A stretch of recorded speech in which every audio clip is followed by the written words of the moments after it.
Then the third thing I want to lift up about the struggle and the movement, especially this nonviolent direct action dimension,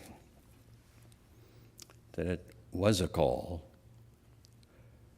It was a call to say that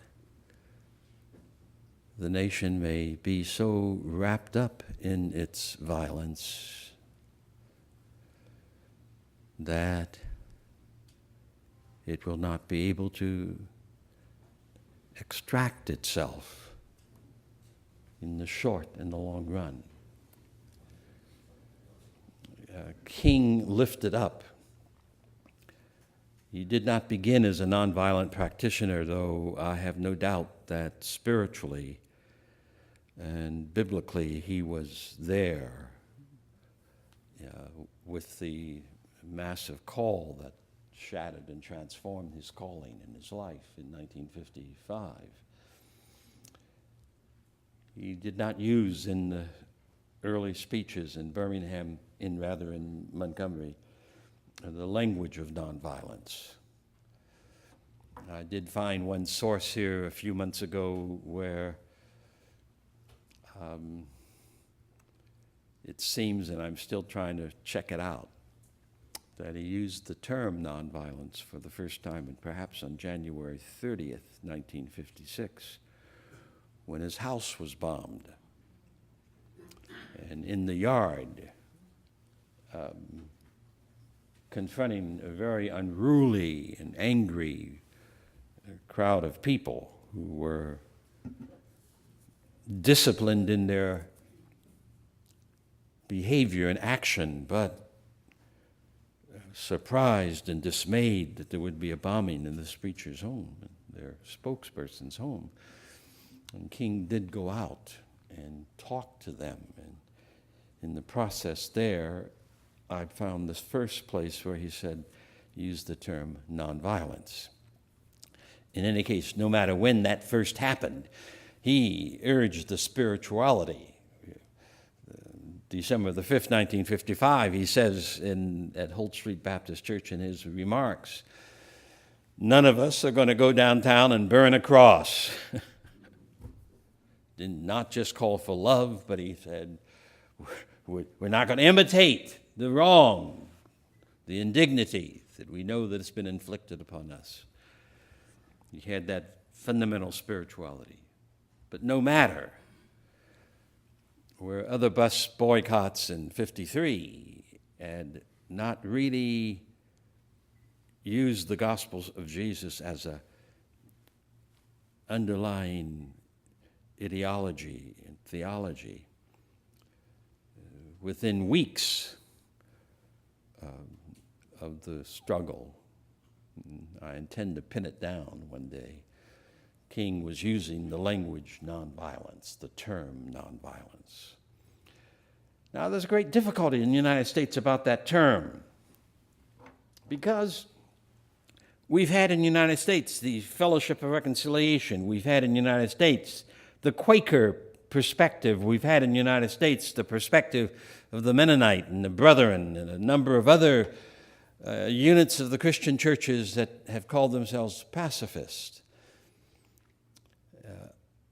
I don't know if you know the story of how Gandhi, wrestling in South Africa around 1906, rejected the notion of pacifism, rejected the notion of non-resistance, rejected the notion of passive resistance. All of those terms in the history of that side of Christianity, Gandhi rejected and coined for the first time the term nonviolence.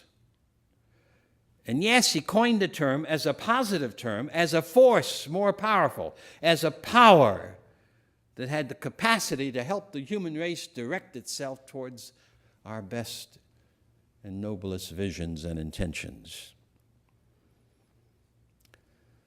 You may or may not know that in the 40s and 50s, Niebuhr was at odds with A.J. Muste, who's been mentioned this evening, and with others in the pacifist movement.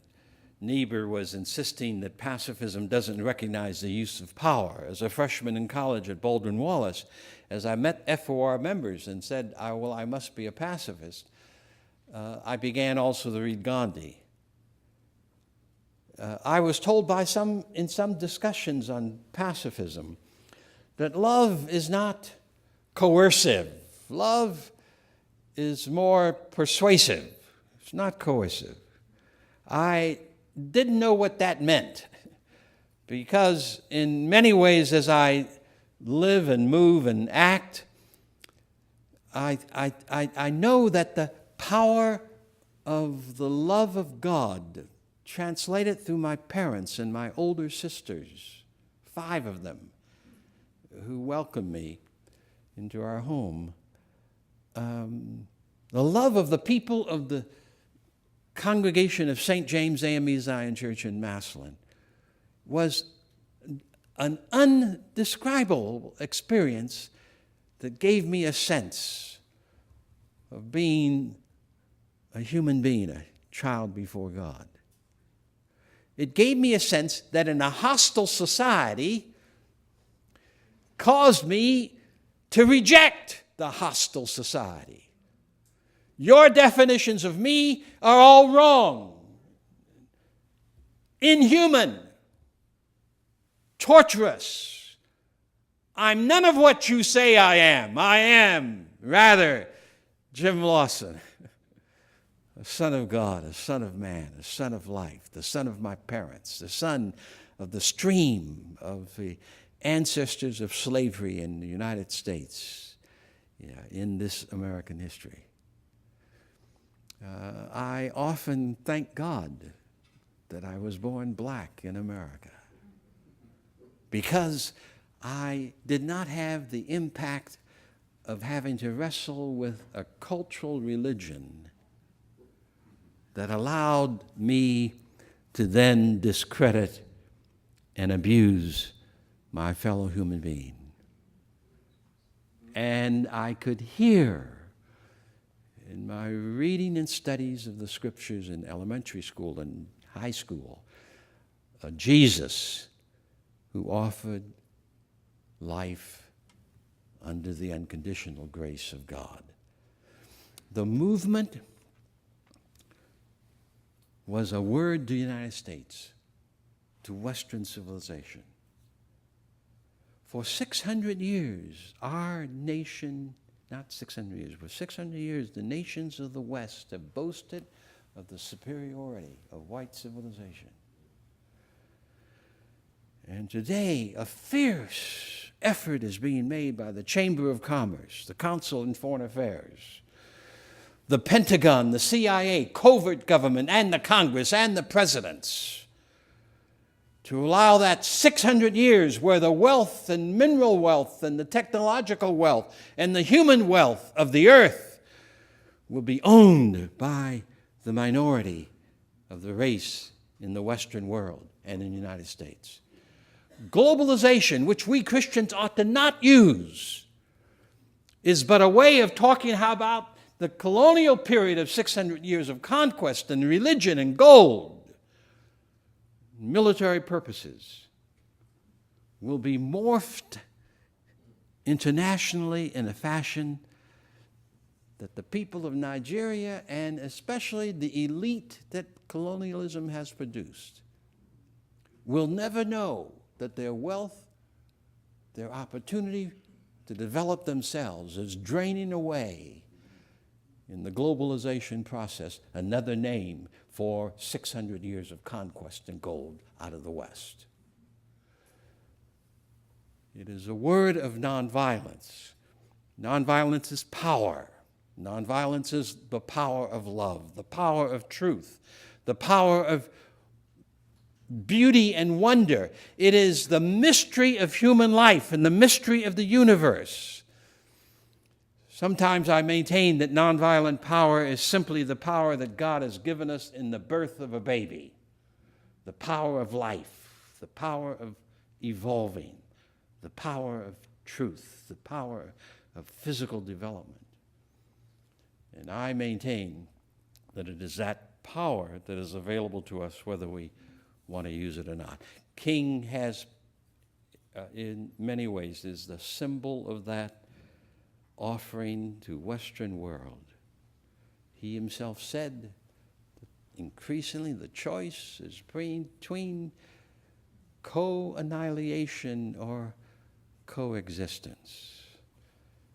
He himself insisted that if the human race, and especially the United States, did not transform its values away from war to doing justice, away from divisiveness towards helping to create a unity of the human family, and especially of the American family, away from the use of our huge, massive resources for wealth gathering or for technological achievement, to the infinitely more patient and more necessary task of constructing and achieving genuine human community, the will of God on earth, the beloved community in place after place. If we cannot transfer our ambitions and our talent, a society consumed by fear, a fear that is there in large measure because it has rejected the notion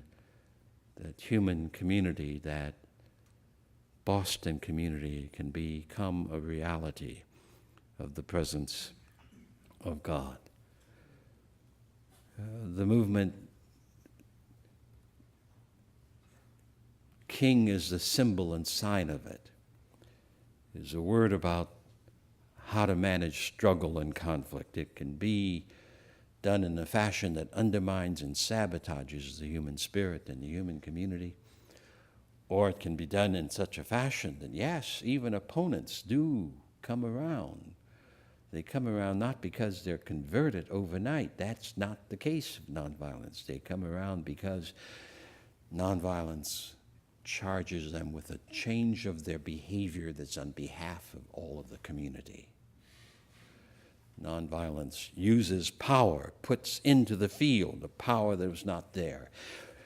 Just, we're talking a lot these days about Cairo and the Arab Spring. Well, remember that what happened in Cairo in February and April took a long time of coming. I happen to know that part of the training film that I like, that shows a part of the work of my work in Nashville, was used as training film in Egypt 8 years ago, translated into Arabic. I know, as an example, the comic book that I used in 1958 on campuses and around in my training work, the Montgomery Story, the story of Martin Luther King Jr., nonviolence movement by the Fellowship of Reconciliation, was copied and was found on internet, and the lady made thousands of copies of it and passed them out around the city. So we had influences there, but the Mubarak regime did not anticipate the power of people who withdrew their consent from his government, and then not only withdrew their consent, and that happened over a period of time, were willing then to gather in this Tahrir Square of Cairo, and not just there, but across Egypt, millions of people. That put into the politics of Egypt a different form of power, engineered and engendered by the people themselves. And that new power caused the Mubarak government to collapse and to resign. Nonviolence is not pacifism. Nonviolence is indeed the practice of putting in politics an energy that is committed to the well-being not just of some, but of all people. And so what I want to push this evening, two things finally, and that is one, the need for the university centers, especially the schools of theology, to raise the question as to whether or not, especially the direct action symbol and sign dimension of that's called the civil rights movement. The theology of nonviolence ought not to be a centerpiece for the training of clergy. How you handle conflict, how you work in the community creatively for the building of the community. One of the things I'm most proud of in my work, it's not a pride that is arrogant or a pride that is foolish, but one of the things that I have liked and I like about my past, that as I left the Fellowship of Reconciliation to return to the pulpit, and I had my first assignment of a pulpit in 1950, and took a church in Shelbyville, Tennessee, and then was appointed to a second church in Centenary in Memphis, Tennessee, and then consented to a third appointment in Los Angeles at Holman. I had no idea when I went to Shelbyville that I was going to be involved in helping them move on the necessity of a new building, a new worship place, a new area as a base for their work. I did not know that. I almost didn't take the task, almost declined going. Dorothy and I are delighted that we went because it was one of the most amazing experiences we've ever had. In 22 months, we were able to see the organization of that congregation that was badly demoralized in such a fashion that in 22 months, that was not my decision, the 22 months, it was the bishop's decision. In 22 months, we caused an ordinary people in a rural county seat, to begin to dream, and then to purchase land and to build a building from bottom to the top, and to reclaim their own power. It was done by the process of helping the congregation to accept the tasks that they had. In 3 different congregations, I was able to organize those congregations in such a fashion that building construction and raising budgets were done without a serious disorder or conflict in the process of making it happen. Fundamentally, trying to use the gospel of Jesus rather than a cultural understanding of how you build a building. This while engaged in other ministries, but the central task, it seems to me, of helping, and at Holman Church, it was 2,000 people when I began. And you know, a large congregation is a coalition of families, a coalition of congregations. You can organize a large congregation by a great variety of different ways. So everyone is not of common mind, but we tackled the necessity of finishing that campus. It was a several million-dollar project, and off-street parking. And it was done with the folk making a hugely consensus decision so that there were no conflicts that interfered with the work going forward. I do this not to boast, but to simply say that somehow theological education must include how you manage struggle and conflict, and to examine the infinite possibilities of the growing field, academic and otherwise, growing evidence that there is available in the universe a moral imperative to violence and fear and insecurity that can help in the midst of our society a new emergence. The question is often asked of me in recent days that the occupying become a movement, and I cannot say because no one can predict that.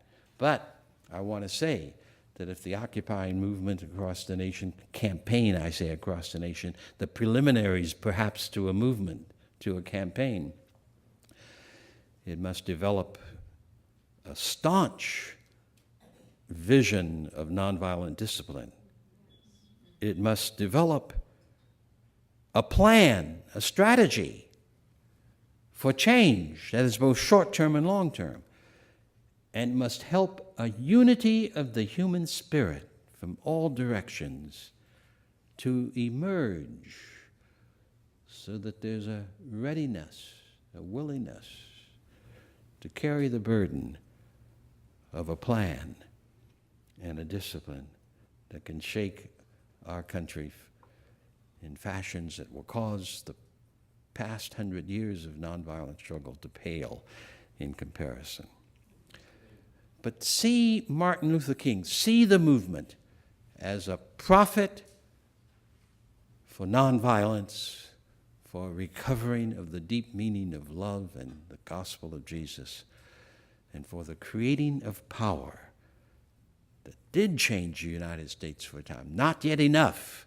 The task ahead of us is far more complicated and far more arduous than the tasks behind us. I think we, the people, are in peril, such as we have never had before.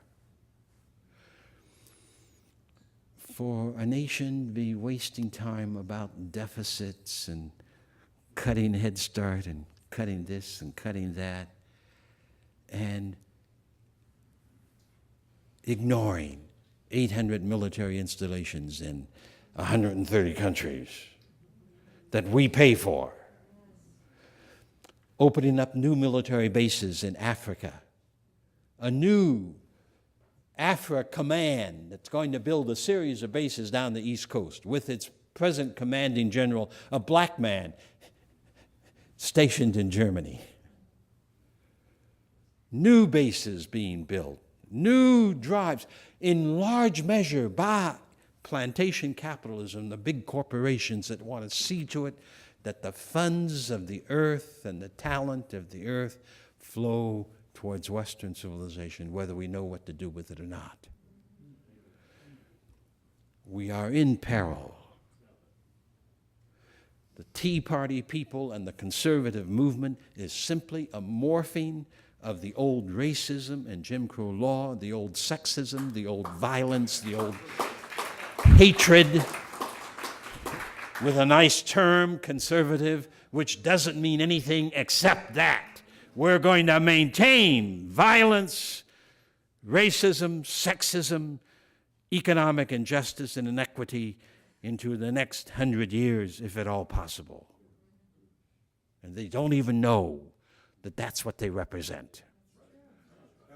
And the Republican Party, moving in that direction, has not the slightest inkling that they are sickling over their own humanity.